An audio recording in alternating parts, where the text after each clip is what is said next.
What's up guys, my name is JDCook5 and welcome back to an episode of the Creator Club Career Mode series, and today we have a massive game away from home in our first ever UEFA Champions League fixture. Before we get into the game though, it'd be much appreciated if you're able to hit that subscribe button, the like button and hit that notification bell so you never miss a video. We're doing very well so far. The previous episode I felt like we was getting there, that is for sure. In terms of the actual lineup against AC Milan away from home then, we played them in the Super Cup. This is the lineup: Vazev in goal, N'Golo and Ndika partner, Alvarez on the right, Williams on the left, Medri and Jones in the middle with Sadugov just in front there, Vega on the left, Lopez up top and Jonathan Okone on the right hand side. We know what sort of team AC Milan have got previously after playing them in the Super Cup. Let's see what they can do against us in the UEFA Champions League. Then they are at home, so they've got a decent advantage, and you can see that straight away. They've started very, very strong. Rafael Leao found Madueke in a dangerous position there as Vazev makes a big save just inside 5 minutes, and that was a very, very good start for AC Milan, and the start continues here as you can see, and there puts a lovely ball onto there for Theo Fernandez.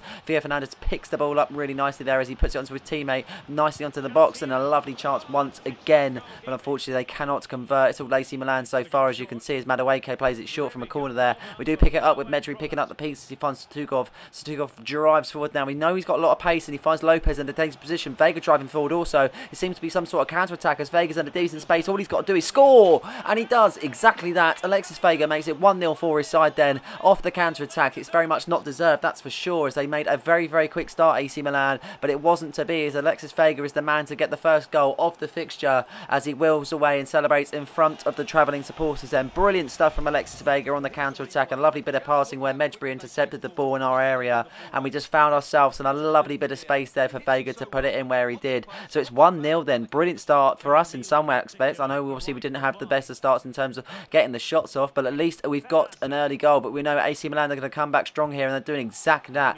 Madueke already pushing up the pitch on the right hand side as he goes down the byline, and he's got a chance to whip it into the box, trying to pressure him with Brandon Williams trying to get to the ball, but he can't do it, and Velez has got a lovely chance, and Velez has taken that chance because it is 1-1 and the lead lasted a matter of seconds. Unfortunately Velez have got on the goal. He wasn't able to really get to it whatsoever from sort of angle where it was a bit tricky for him, to be honest. Velez does get in there and it is a decent goal. It's through the legs of N'Golo at the same time then, so it's a very, very kind of showboating goal at the same time. 1-1 in this tie then as AC Milan push forward, then they're looking the better team, that is for sure. For whatever reason this San Siro has given him such more confidence, as you can see, and they're just passing it about absolutely freely as they've got a chance to push forward then once again as they've got to put into the box. They've got red shirts driving forward into the box there, and they're offering so much support in the middle of the park and in the box depending on where they are on the pitch. But Rafael Leao takes the shot, and just like that we're already 2-1 down just inside 24 minutes. An unfortunate few events sees us go down now, and unfortunately, yeah, it's just one of those. Rafael Leao has a lot of class to offer, and you can definitely show it in that sort of finish there just outside the area on the left foot. Vazev having no clue what's happening, to be honest. 2 goals in quick succession as we need to get our act into gear and see what we can do in this time. At 28 minutes into the tie, AC Milan have a ball intercepted from Brandon Williams. Tries to get to Medri there as he does, but unfortunately the pass doesn't really go off the way he wanted to as we try and intercept it once again. Okone sticking a foot out as it falls out to Francisco Lopez, and he's on his own, so he's going to have to hold it up. Alvarez plays in Okone though, and what a ball that is to Okone. He's got the goal in front of him. All he's got the keeper to beat, but it's not to be because Jonathan Okone has missed that one for whatever reason. A poor finish from Okone, and it still stays 2-1 then to AC Milan as we try and see if we can get level at the break there as Hannibal Medri wins a header, but unfortunately they win the ball there as AC Milan drive forward now. Rafael Leao on the ball. He's only beaten Ndika. He's got the keeper to beat. He chips it. It hits the bar. It falls out back to Alvarez, and that is very, very lucky for that not to go in, as they could have gone up 3-1 up just before the half-time whistle, and they've got another chance here as you can see as they try to pump it into the middle of the park. Leao plays the header down there to one of his teammates as he drives forward and he puts it onto Madueke. What a pass as he finds the gap. A chance for AC Milan there, and a decent save from Vazev once again. Really, really good save once again there. A double save it was just before the half-time whistle, and he's still going to play on the referee as he wants to see a corner before the end of the half-time. Benacer the man to play it as he looks to play it short there to his teammate Leao. Leao drives forward into the box there as he tries to do something but Medri makes him stop, and it is the half-time whistle being blown as it still stays 2-1 to AC Milan then. That could have gone completely wrong for us, and we're going to have to make a change straight away before the second half commences. A fifth is going to come onto the pitch then, as Medri looked very, very poor in that first half, that's for sure, as we change things up, hoping that will make any difference to this game. AC Milan still starting strong 60 minutes into the game. Madueke's taken out as Brandon Williams has issued a yellow card. Fair enough, to be honest. It was a yellow card. It was a very, very bad challenge. And Brandon Williams goes into the book then, as AC Milan have got a chance to maybe put it into the box or shoot from range, as they look to actually play it short there, as Angola tries to intercept a lovely challenge, but it falls back out to the AC Milan players, and they're still on the ball as they've got a chance to be able to put it into the net here, as Theo Hernandez picks up the ball. A lovely save from Valizev as it rebounds back onto one of ours, and it goes into the hands of Valizev then, as he plays it out to Ndika as we try and play it quick. Jones seeing Kone making the run, and Kone picks it up with Lopez making the run now. Lopez charging forward then, he's only got the keeper to beat if he can actually get there. A decent save as it falls out to Kone, and he simply taps it into an empty net to make it 2-2 then. Jonathan Kone willing away in celebration. Don't say that's deserved whatsoever, because we've definitely been second best in every sort of area of the pitch so far, but we have clawed back a goal then. Jonathan Kone taps it into an empty net from a shot from Francisco Lopez there. Very unlucky to not convert on the initial first shot, but it was Kone meeting it up on the tap in. A simple P-roller it seemed at first. It felt so slow going into the back of the net, but it's in, and it is 2-2, and it's only 20 minutes left in this tie. AC Milan have definitely looked the better side. Can they get themselves in front to be able to prove that they can get all 3 points in this tie? As Garviol was on the ball now, just trying to pass it about round the back there, as we can apply a lot of pressure, trying to see if we can put them off the ball, as Velez is on the ball now, as he's got a chance to be able to put it upfield, and Leao is in a dangerous position, and just like that, AC Milan get a third in this tie. Rafael Leao second, as he celebrates in front of the home supporters, and it's very much deserved, to be honest. I can't say that it's not. AC Milan looking better of the two, and they've definitely proved it in this instance, to be honest. As much as we competed in the Super Cup and we did well against them, they've definitely shown their class in this fixture, that is for sure. Leao beating the keeper with absolute ease, a lot of accuracy, a lot of power, and it goes into the top corners. We make some substitutions to be able to see if we can get a point in this tie. Louis Barry comes on the right hand side, then as Al-Qahtani comes onto the field, and we're going to switch our fifth in the middle in the centre half, and we are going to then put Al-Qahtani just in front to see if that will change, with Quintana being the final substitute as we get things kicked off then. 73 minutes played as Louis Barry makes a run on the right hand side. Can he be the difference as he comes off the bench and he sees trying to put it into the box there? He runs into the box, he puts it onto Sims, but a decent block there as he tries to get the shot off, but it wasn't to be, and it still stays as it is, as AC Milan charge forward now as they go on the counter attack. Velez has been the point of everything so far for AC Milan. He's been the centre as Leao now picks up the ball and he finds Madueke. Madueke using his pace to get past Williams there as he drives forward there onto his teammate. He does well, Leao, but unfortunately it's not to be, as Valizev does save on this instance, and it will be a corner kick then. 11 minutes played left in this tie then, as Benacer whips in the ball there. It's just red and black shirts there also. A decent save from the keeper once again, proving to be the difference for his side. As much as he's conceded free, it's not all bad, to be honest. He's had some top saves, that is for sure, but AC Milan are looking for a fourth here as Almada's on the ball. He's got a chance to pump it into the box as Alvarez can't be so successful in the tackle there, as he makes a throw in there, as Almada takes the throw, and he's unfortunately made that sort of gap where Theo Hernandez is there. He drives it into the box. It's Velez for 4, and he's got his second of the game, himself getting 2 and Leao making 2 to make up the score of 4-2. Brilliant stuff from AC Milan, to be honest. From the minute 1 to the minute 90, they definitely proved to be the difference, and that was so good. That was a brilliant well worked goal, and unfortunately it is 4-2 to AC Milan. And what can we say? We definitely weren't the best on the day. It was one of those where we're going to have to take it, and we're just going to have to swallow it, to be honest, because it's one of those, they come up against teams in the UEFA Champions League and you just have to compete, and unfortunately we didn't do it on this instance, but we'll learn from this. We'll be able to go on stronger and see what we can do in this tie further on. So the full-time whistle has been blown. 4-2 it is, and unfortunately we're walking away from the San Siro empty-handed. It was very much a big task initially, but unfortunately it definitely proved to be the case after they started so quick and they ended so strong. After that tie against AC Milan, we had a away fixture against Leeds United then in the Premier League, as we come away with a 1-0 win. Luka Jovic getting on the score sheet there, as it seems to be equal in the possession and the shots there. Both chances to either side, but it seems to be that we came up on top and we got the 1-0 victory. Nice to be able to get all 3 points at Ellen Road as we look to push on in our Premier League campaign, knowing that we can prove to be the difference this time round in our second season, as the next game comes upon us in the EFL Cup, our first fixture in the EFL Cup this season, as we come up against Wycombe Wanderers. And I wanted to play this one. I wanted to see how the reserves do and what we can do with this young side. And this is the team then. And the second keeper gets a first start as Bengston's in goal. Humphreys and Castellio in the centre back. Caicedo on the right hand side. Ulrich on the left. Heimer and Almeida come in with Alcatani just in front with Wright Phillips on the left. Igayam on the right hand side and Ellis Sims up top. I think it's a big side. I feel like it's still a big side. There's some decent names in there. I feel like we can get it over the line. Wycombe Wanderers obviously not the strongest of sides. We would have actually come up against them at one point. I'm not too sure how we actually fared. I think they were actually a decent side, to be honest. So it'll be nice to be able to see what they're like now these days, what sort of players they've got and what we can do as a young side. As Wycombe Wanderers have a goal kick in the 4th minute as they whip it out there, but unfortunately Castilia picks it up for them as Alcatani pushes forward now as Almeida puts it onto Caicedo, making the lovely 1-2. Almeida's on the ball now as he's got a chance to be able to put it on Igayam, and Igayam sees that Almeida makes a run. Almeida's followed up with a lovely run from start to finish, and what that is a goal from Edison Almeida. A brilliant goal that is, from literally from the middle of the park. He just proved to make a few 1-2s, and he found himself in a lovely position there, and he gets the first goal of this EFL Cup tie, and that's what we want. A very, very quick start to hopefully not kind of have a big kind of scare in this EFL Cup fixture then, but a lovely bit of play there, and Edison Almeida just pokes it past the keeper. A lot of accuracy, not a lot of power, but definitely a lot of accuracy in that finish to be able to poke it past the keeper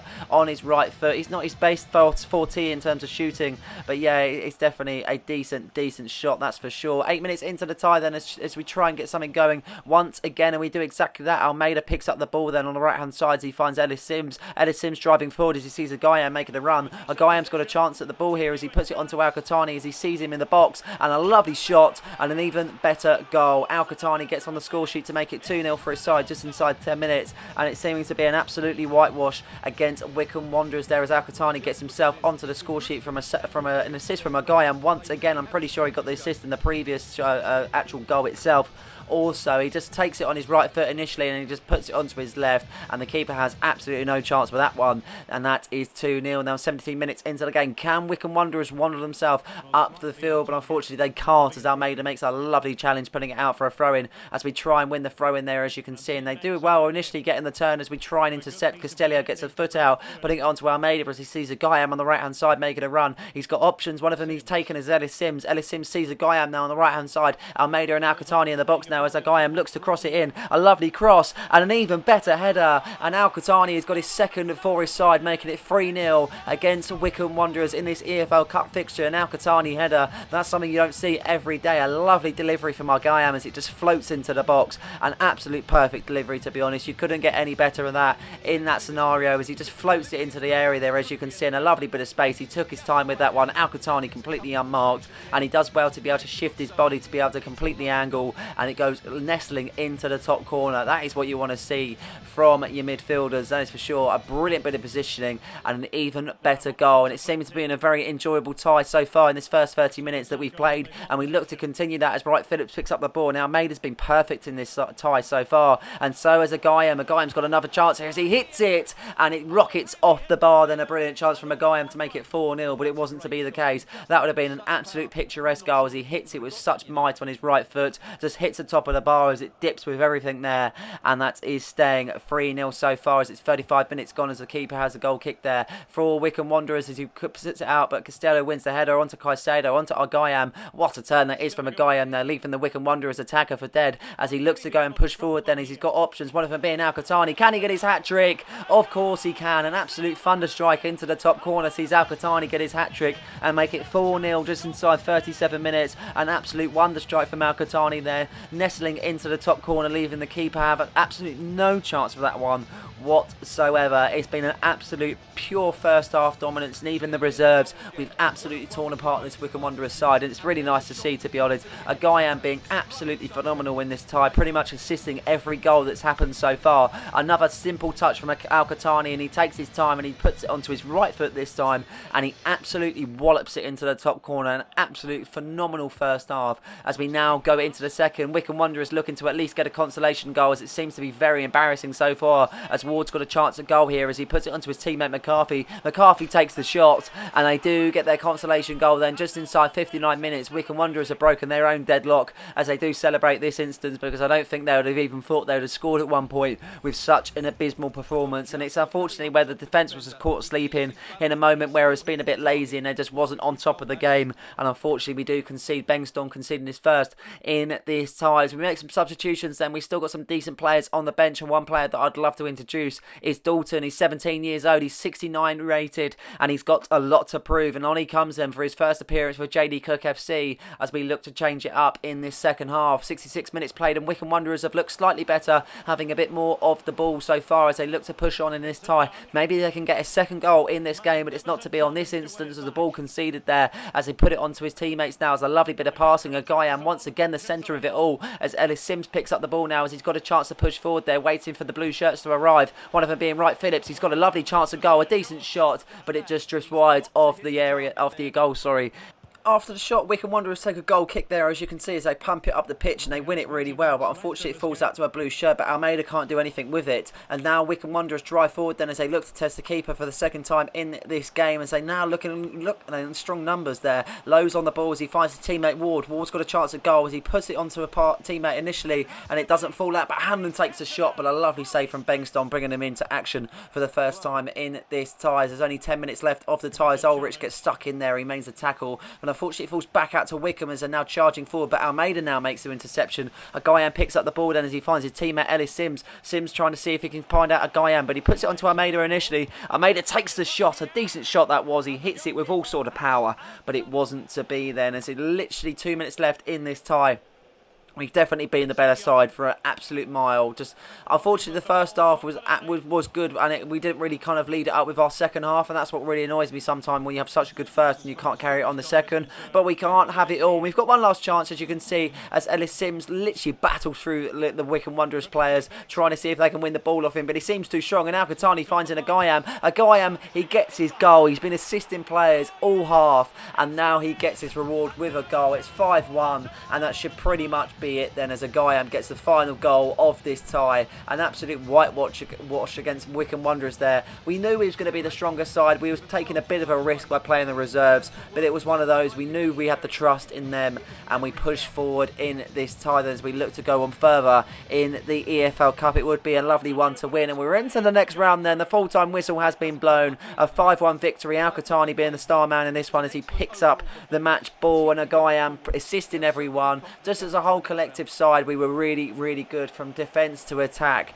Unbelievable performances, and that's what you want to see from the boys, even when they're not at full strength. As we go into another fixture, and the last one of the episode, we come at home against Bournemouth, then another home fixture, but this time in the Premier League. Valizev in goal is Ndika and King partner. Alvarez on the right, Quintana on the left, Medri and Jones in the middle with Sudakov just in front with Vega on the left, Jovic up top, and Louis Barry on the right hand side. Bit of a change up in this tie, but we know it's a decent side, that's for sure. Bournemouth are having a very good season so far as they find themselves in the top half of the table as they push on early on in the season, but we know what we can do. We know the capabilities that we can bring. It's about putting it on the pitch and meaning it most. And then you can see Bournemouth starting off fairly fast there as they're passing it about in the middle of the park as Adams is on the ball, and he finds his teammate Merlin on the left hand side as he puts it onto Amiri. Amiri's got a chance to put it onto Dominic Solanke there, and he does exactly that as he passes it back to Adams. Adams finds Amiri in a lovely bit of space, and that could have easily been 1-0 to Bournemouth just inside 12 minutes. They should have taken their chance, and they might suffer with that one as we get a long throw in the 23rd minute, and it falls back out to Medbury, who wins a header. Sudakov picks up the ball, and as I was saying, they've got to take their chances because they will suffer, because Sudakov has just made it 1-0. A brilliant long throw in there. Initially didn't fall out to Jovic, but it falls back out to Medbury from the header from Bournemouth defence. Medbury finds himself in a lovely position to put it onto Sudakov, and he takes a few touches round the defence, hits it on his right foot. Keeper having absolutely no chance for that one as it goes right on the side netting, and it is 1-0 then. Bit of a slow start to the first half, but we'll definitely take it being 1-0 up as we look to push on further in this tie. 28 minutes gone, as we push on. Luka Jovic finds his teammate Quintana on left-hand side. Quintana's got a chance to put it into the box. Vega is there. He makes it with a header, but it just strays wide then. Big chance for Vega, but he's not able to convert on this scenario as they get the goal kicked in, and it only falls out to a man in blue as Alvarez picks up the header. Louis Barry on the right-hand side's got a chance to whistle past the defence. He does exactly that as he tries to chip it onto Luka Jovic, but he's not successful successful, but Jones wins the follow-up header. Louis Barry back on the ball once again on the right-hand side. Can he get past the Bournemouth defence then as he tries to see if he can go left and right, trying to whip it into the box, but it falls to Jonesy. Jones puts it into the box, and really, really unlucky on that scenario there as it goes out for a corner kick. And we're definitely looking Donovan, that's for sure. We've had some decent chances, but so have Bournemouth, and they're looking to create another one then, as you can see, charging forward in blue and red and black shirts there, but a lovely interception from the defenders. Now we push forward in the counter-attack. Can we get a second goal when it's time? As you can see, Vega's on the ball, but Sudakov is there. He can only put a good ball in. Sudakov for 2-0, and it is. It's 2-0. Sudakov getting his second of the game, making it 2-0 for his side, proving to be the difference as he makes a lovely bit of individual brilliance in this game. And just for this team, he's being proven to be every single penny he's worth, that's for sure. Sudakov has taken that perfectly. I'd have thought he had hit it a little bit better, but the way he just chested it down, a lovely ball from Vega though, nevertheless. As much as he was open and he was ready to take the ball, you've still got to get him and put it on a plate. He just chests it down, he hits it on his right foot. I'd have liked to have had a little bit more direction on it, but it seemed to be the keeper still struggled, and it goes 2-0 as the second half commences. Then Luka Jovic on the ball. Now we're starting the second half very quick also. He tries to find Vega, but the ball's intercepted then as Bournemouth push forward then for a first time in this second half. And they've got a chance at goal here as they try and see if they can get back into this game. Valizev making a very decent save just inside 49 minutes, keeping a clean sheet so far in this tie as Merlin's on the ball now on the left hand side. Bournemouth started this second half very fast then as they look to get back early on and make it a goal for themselves as Bournemouth charge forward. Amiri's on the ball now as he has a few chances. Can he get another one as he tries to get the shot off, but Ndika's too strong for him. A lovely interception as Vega finds himself on the ball now. Vega on the left hand side charging down the byline as he's got nothing in front of him. It's pretty much just clear air. As you can see, he's only got the keeper to beat if he can get it off, and it is 3-0. Alexis Vega the man to get the goal then, as he was pretty much on his own. Did you know what? He thought, you know what, I'll just take it upon myself and get the goal. He knows he can trust in his ability to do exactly that, and what a goal that is. He hits it on his right foot, a perfect finesse, just bends it round the keeper. Keeper having no chance with that one, and it is then 3-0, and that pretty much should be the end of the game as we make some substitutions, then changing it up. Our fifth goes on for Sudakov then, he's had a brilliant tie so far, getting 2 goals. Joe Bellingham's going to come onto the pitch for Curtis Jones, and then we make the final substitution with Francisco Lopez going up top, and actually no, the final one would be a Kone for Vega then, as I do change it up last minute. Still got half an hour to play in this tie though, and making the fresh substitutions just to allow for fitness for the next game, but I felt like it was good to get some more players out on the field. And as I was saying, they've still got a lot of time, so Bournemouth are looking to try and get back into this. Amiri puts it onto his striker there, the number 9, and he does get a goal then, and it is 3-1 with 60 minutes played with half an hour left, and that is a decent strike from the number 9 there, as I think Amiri actually initially plays him in. A lovely run there, as you can see, and if defenders can't catch up with him whatsoever, Valisev not being able to get to that one. I know he's made a few saves in this tie so far. This time he wasn't so successful, and it is a goal for Bournemouth then as they claw back in this tie, as they look to push forward, and they haven't looked so bad in this game. I can't be that critical of them. It's a case of just not being able to take their chances, and Deke has been the heart of that defence though, as he gets another interception there as we push forward. Akrima fifth on the ball as he finds himself in a lovely position to try and skip past the last defender, but he wasn't so successful. But once again, and Deke again stuck in on that tackle there, as you can see, so vital in that defence, as Akone's now on the ball and he puts it onto his teammate Joe Bellingham. Joe Bellingham's got a chance at goal. Could he get his first for his side? He hits it so lacklustre, to be honest. Really poor chance for, well, a good chance for Joe, but unfortunately just doesn't take it that well, and it still stays 3-1 in this tie. Not many minutes left in this tie now as we look to see it out more than anything, as Brandon Williams intercepts the ball as he puts it onto Bellingham. Bellingham's got a chance, another chance to drive forward then, as you can see it. Blue shirts offering support. Akrima fifth. Alvarez is there also. Alvarez finds a thief. A lovely save from the Bournemouth keeper there as we wait the full-time whistle after this corner, and there it is then. We walk away with 3 points and a 3-1 victory. A brilliant game against Bournemouth, where they proved to be a very good side, to be honest, and that's definitely why they're up there this season. But yeah, we definitely proved to be the difference. Sudakov was absolutely phenomenal. Vega linked up really well with him, and it was just one of those. Vega got his goal also. So yeah, I felt like we were definitely the stronger side and we deserved it this time round. We walk away with all 3 points. A very happy face on there. Of many of the faces of the fans and the players, as we look at the Premier League table then, and we still stay, well, I think it's the first time we've actually gone top though after the previous episode. So we've played 7, we've won 7, and we've absolutely romped it so far. 21 points we sit on, with 3 points ahead of Liverpool there, 2 points ahead of Liverpool, as they get the draw on their last game. As you can see, they've played 6-1 and then they've drawn 1, and then you're looking at the table, there's a lot, top 8, you're looking at about 11 points in it so far, so there's still so much to play for. it's a very long season, many big teams to play, and you never know what can happen and what's among us, to be honest. But I'm very much looking forward to the challenge, and I'm very much looking forward to providing more episodes on this channel. But I hope you guys have enjoyed this episode. Please like and subscribe for more content just like this one, and don't forget to hit the notification button so you never miss a video. Cheers.